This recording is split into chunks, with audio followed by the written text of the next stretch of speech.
우리 성경 봉독합니다. 사도행전 6장 1절에서 7절 말씀입니다. 사도행전 6장 1절에서 7절 말씀. 제가 가지고 있는 성경 신약 성경 196쪽입니다. 사도행전 6장 1절에서 7절 말씀.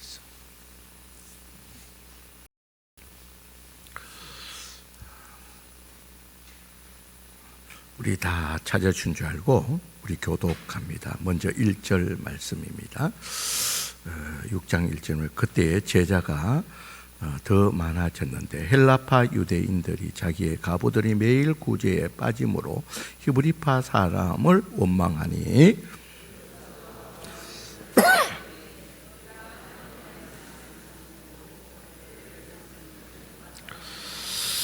형제들아, 너희 가운데 성령과 지혜가 충만하여 칭찬받는 사람 7을 택하라. 우리가 이 일을 그들에게 맡기고 온 무리가 이 말을 기뻐하며 믿음과 성령이 충만한 사람 스데반과 빌립과 부르고로와 니가노르와 몬과 밤에 나와 유대교에 있게 했던 안디옥 사람 니골라를 택하여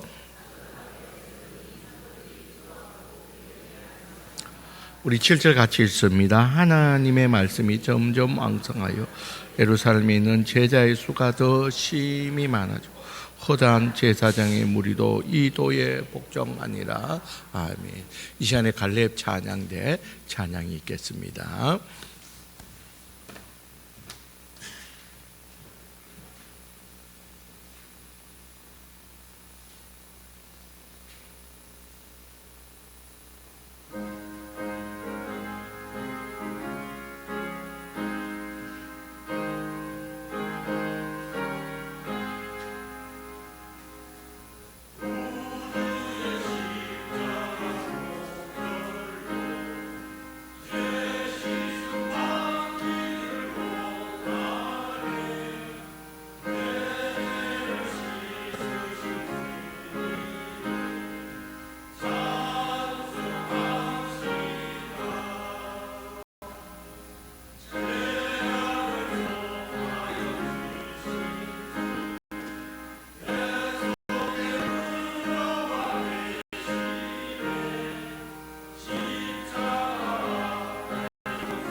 할렐루야. 우리 함께 영광의 박수를 돌리겠습니다. 감사합니다. 기도합시다. 하나님 감사합니다. 오늘 갈렙 찬양을 통해서 영광 받아 주시고 또 오늘 이 시간에는 또 말씀을 나누는 시간입니다. 성령님께서 밝히 조명하여 주셔서 오늘 말씀이 선포되어질 때에 우리가 그 말씀이 드러나게 하여 주시고 또 그 말씀 앞에 우리가 아멘하며 나가는 저희들 되게 하여 주시옵소서. 또한 하나님이 이 말씀을 또 주의 뜻을 발견하고 하나님 목적 앞에서 온전히 그 말씀을 통해서 우리가 그 말씀대로 살아가며 영광 되게 하여 주시옵소서. 예수님 이름으로 기도드리옵나이다. 아멘. 자, 우리 60주년을 맞이해서 우리 교회가 일어나라라는 이제 주제를 가지고 하는데요. 우리가 이제 몇 주 동안에 우리 교회도 일어나야 되고 또 우리 가정 또 우리 경제적으로나 모든 일들에 있어서 일어나야 되는 그런 말미암아 하나님께 영광되게 되는 이 일들을 우리가 살펴보았습니다. 자, 오늘 그 제목이 있는 직분자여 일어나라입니다. 여러분, 우리가 여러분들이 이제 각자 직분을 다 맡았습니다. 자, 집사로, 어떤 분은 집사로, 어떤 분은 권사로, 어떤 분은 또 장로로, 어떤 분은 교사로, 또 어떤 분은 또 여러 가지 일들을 감당하는 또 식당 봉사라든지 모든 면에 있어서 우리가 감당하는 그런 직분자로 세움을 받았다는 거예요. 그런데 여러분, 중요한 것은 우리가 직분을 받은 것이 중요한 것이 아니라 이 직분을 잘 감당하는 것이 더욱 중요한 줄 압니다. 여러분, 그 일에 대해서는 여러분들이 다 동의를 할 거라는 거예요. 내가 직분을 받은 게 중요한 것이 아니라 그 직분을 내가 거기에 맞게 얼마나 잘 감당하느냐가 중요하다는 겁니다. 이제 그런 의미에서 오늘 성경 본문에 보니까요. 자, 1절에 보니까 그때에 어떤 일인가 제자가 더 많아졌다. 이 말은 교인 수가 점점 늘어났다는 겁니다. 자, 일들이 그때 어떤 일이 있었습니까? 우리 사도행전 2장에 오순절에 성령의 역사가 있으니까 그 이후부터 이 베드로가 외치니까 성령 충만한 가운데 외치니까 3,000명, 5,000명이 회개하고 주께로 돌아오는 이런 제자가 더 많아졌다는 거예요. 교인이 초대교회 예루살렘 교회 성도가 점점 늘어나게 되었다는 겁니다. 이제 그런 가운데 문제가 발생하게 됩니다. 어떤 문제가 발생하냐 하면 1절에 보니까 헬라파 유대인들이 자기의 가부들이 구제에서 매일 빠진다는 거예요. 그로 말미암아 이 히브리파 사람들에 대해서 원망이 생겼다, 그렇게 되어 있습니다. 자, 이 말은 무슨 말이냐면 그 당시에 이 구제하는 것은 중요한 전도의 수단이었습니다. 그래서 교회의 중요한 일들 가운데 하나가 구제하는 것이었습니다. 그런데 이 구제하는 일에 있어서 하다가 보니까 이 헬라파 교인, 히브리파 교인이란 말이 있는데 이것부터 우리가 좀 알아야 되는데 이 헬라파 교인이라는 것은 무엇이고 또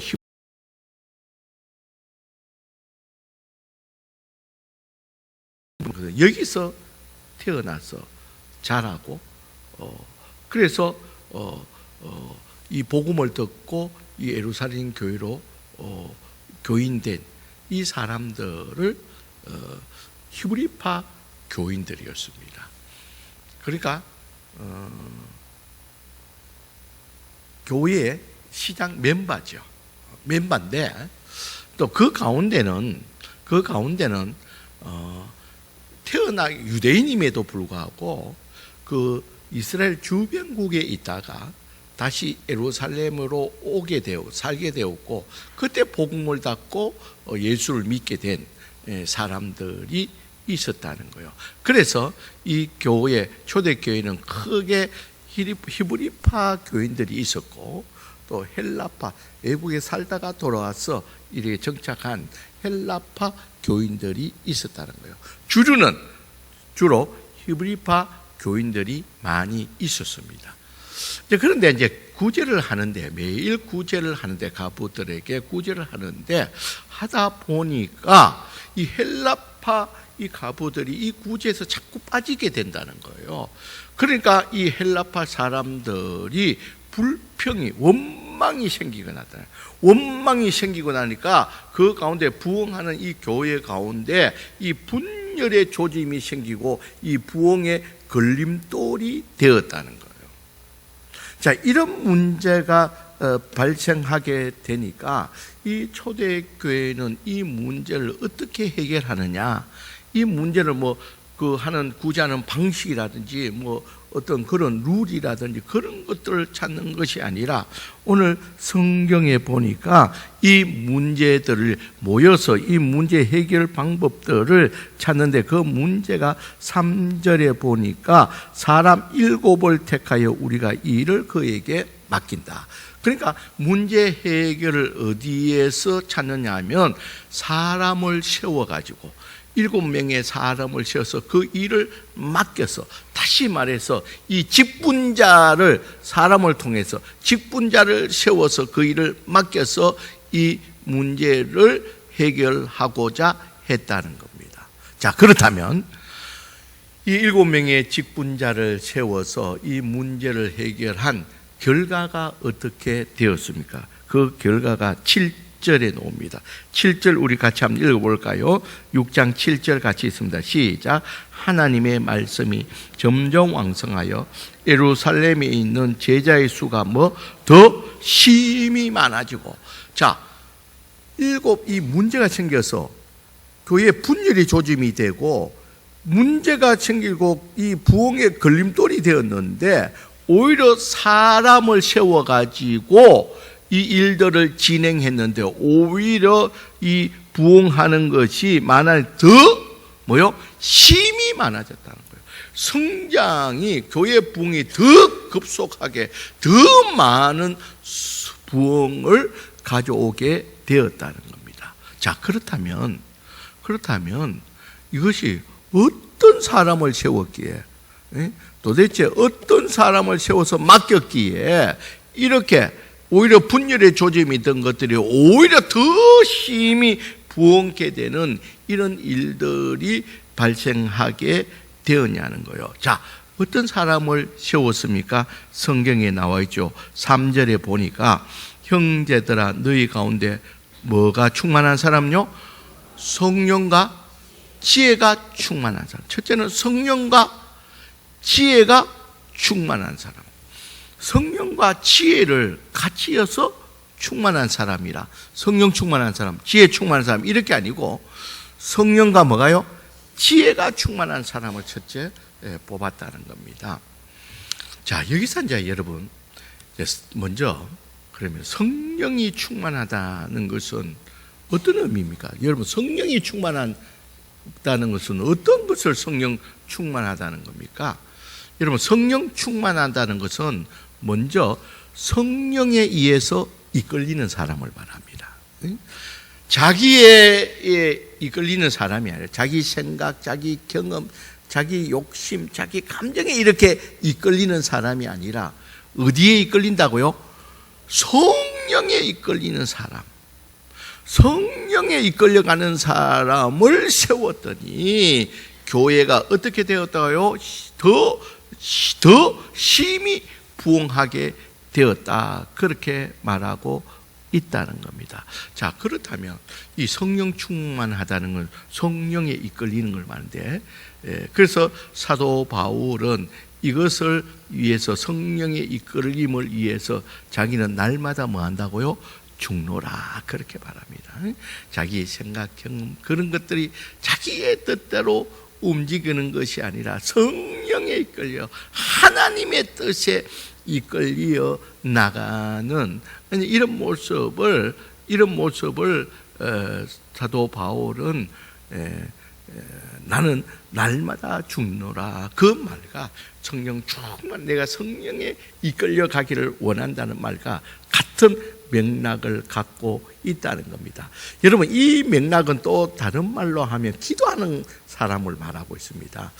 여러분, 예수님이 게세마네 동산에서 제자들에게 이 십자가를 앞두고 같이 기도할 것을 이야기할 때 그들은 기도를 못했습니다.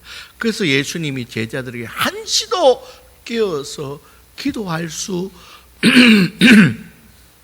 없느냐라고 그렇게 책망을 하게 됩니다. 한시라도 깨어 있을 수 없느냐, 기도할 수 없느냐, 그렇게 예수님이 책망했는데, 그런데 그 제자들이 성령 충만 받고 나니까 사도행전 3장에 보면 남에서 안진병이 일으킬 때 이 베드로와 요한이 어디로요? 성전에 기도하러 매일 하루에 3번씩 기도하다가 거기서 일들이 일어났고, 여기도 보니까요, 우리가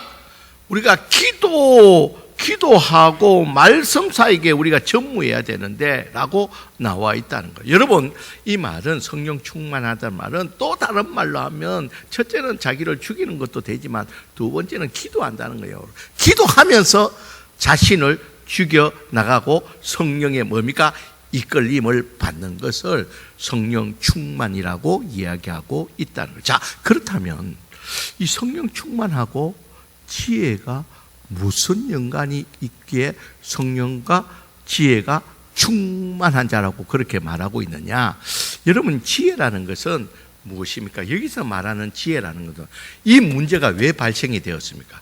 다른 사람을 생각하지 않는, 다른 사람의 필요를 생각하지 못하고 일방적으로 히브리파 이 가부들에게만 구제하는 일들을 했기 때문에 이 일들이 발생되었다는 겁니다. 그러니까 여러분, 여기서 한마디로 말해서 성령과 지혜가 충만하는, 여기 지혜는 다른 사람의 필요를 알고서 그 필요를 채워주는 그것들이 바로 지혜를 말하고 있다는 거예요. 다시 말해서 성령과 지혜가 충만하다 이렇게 한 단어로 말한 이유는 여러분 다른 것이 아니라 이 성령, 다시 말해서 성령에 이끌림 받는다는 것은 자기 자신의 경험과 지식과 자기 욕심을, 자기 생각을 고집 않고 내려놓고서 다른 사람의 필요, 다른 사람의 요구를 알고서 채워나가는 그 사람이 바로 성령과 지혜가 충만한 사람이라고 말씀하고 있다는 겁니다.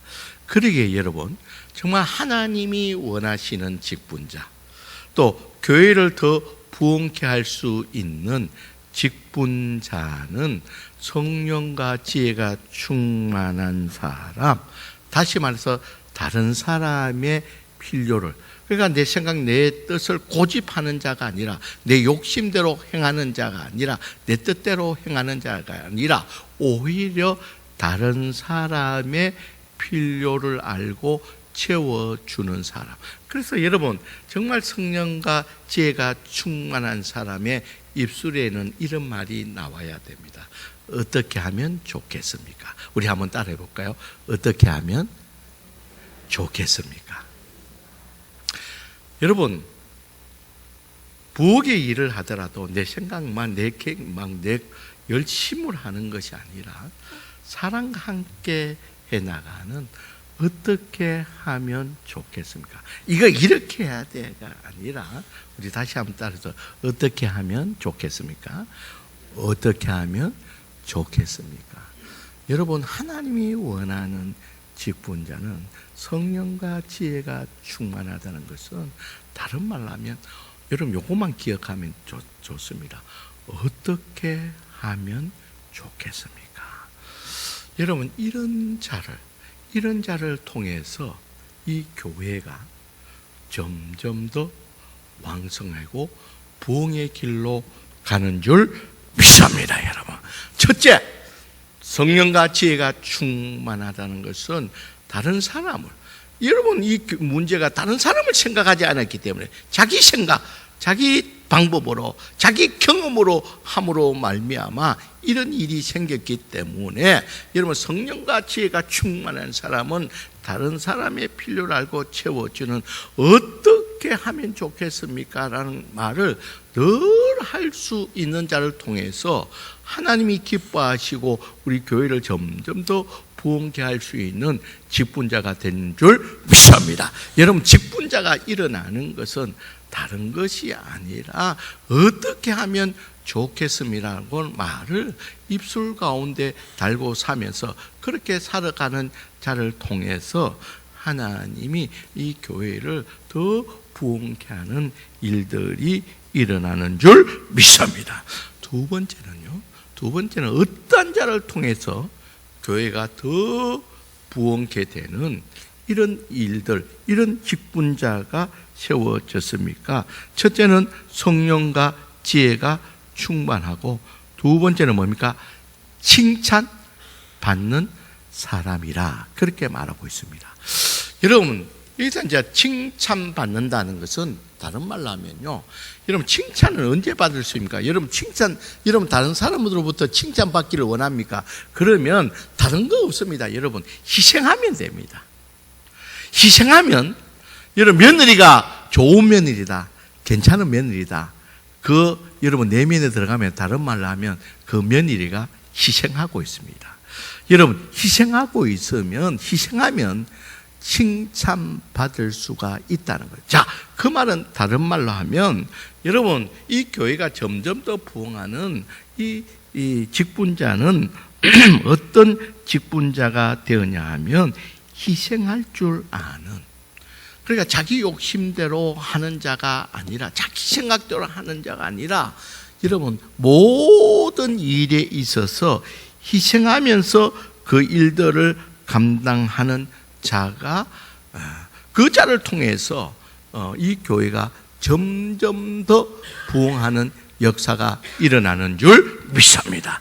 여러분 희생하는 자, 칭찬받는 자의 입술에 놓는 말은 여러분 딱 한 단어입니다. 한 문장입니다.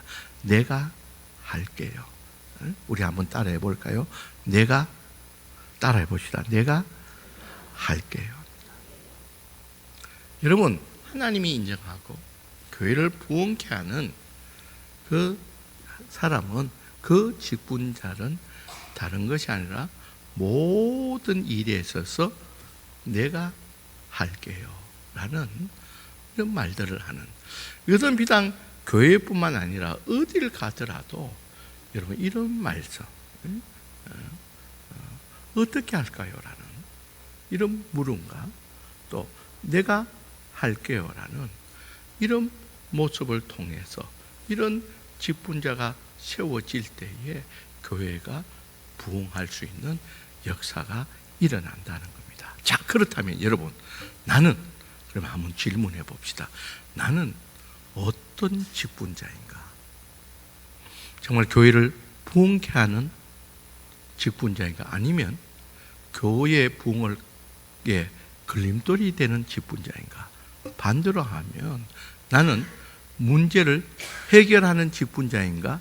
문제를 만드는 직분자인가? 이런 반대로 하면 여러분 문제를 만들게 되고 문제의 교회 부흥의 걸림돌이 된다는 사실입니다. 그러기에 여러분 오늘 이번 주에 이 말씀, 여러분 우리 성도들은 우리 각자 맡은 그 직분을 통해서 우리 직분자가 일어나서 교회를 부흥케 할 수 있는 저와 여러분들이 되시길 주의 이름으로 간절히 축원드립니다. 여러분 그러기 위해서는 우리들 가운데서 성령 충만하고 지혜 충만한 자가 되시기를, 모든 일을 할 때 성령과 지혜가 충만하여서 여러분 우리가 늘 우리들 행동 가운데서 내 생각, 내 뜻 고집하지 말고 내 욕심대로 하지 말고 어떻게 할 거야 라는 이 입술의 말을 통해서 온전히 주께 영광 돌리기를 주의 이름으로 간절히 축원드립니다. 여러분 꼭 기억하시길 바랍니다. 여러분 칭찬받는 여러분 직분자 되시길 바랍니다. 여러분들이 희생할 때에 내가 할게요라는 이런 내가 희생할 때에 정말 그 자를 통해서 하나님이 영광 받으시고 하나님이 원하는 직분자가 되고 그 일들을 통해서 우리 교회 가운데 부흥의 역사가 일어날 줄 믿습니다. 여러분, 교회 많은 일들을 보면서 이 두 가지 부분들이 우리가 놓치기 때문에 교회에 또 힘든 일들고 문제들이 만들어진다는 사실들을 오늘 이 말씀을 통해서 여러분 다시 한 번 더 깨닫고 우리 직분자가 우리 2024년도에 한번 일어서서 우리가 주님이 원하시는, 그래서 나로 말미암아 교회가 부흥케 되는 역사를 일으킬 수 있는 저와 여러분들이 되시길 주의 이름으로 간절히 축원드립니다. 기도합시다. 사랑이 많으신 하나님, 우리 이번에는 말씀을 통해서 우리 직분자들이 한번 일어나게 하여 주시옵소서. 오늘 말씀과 같이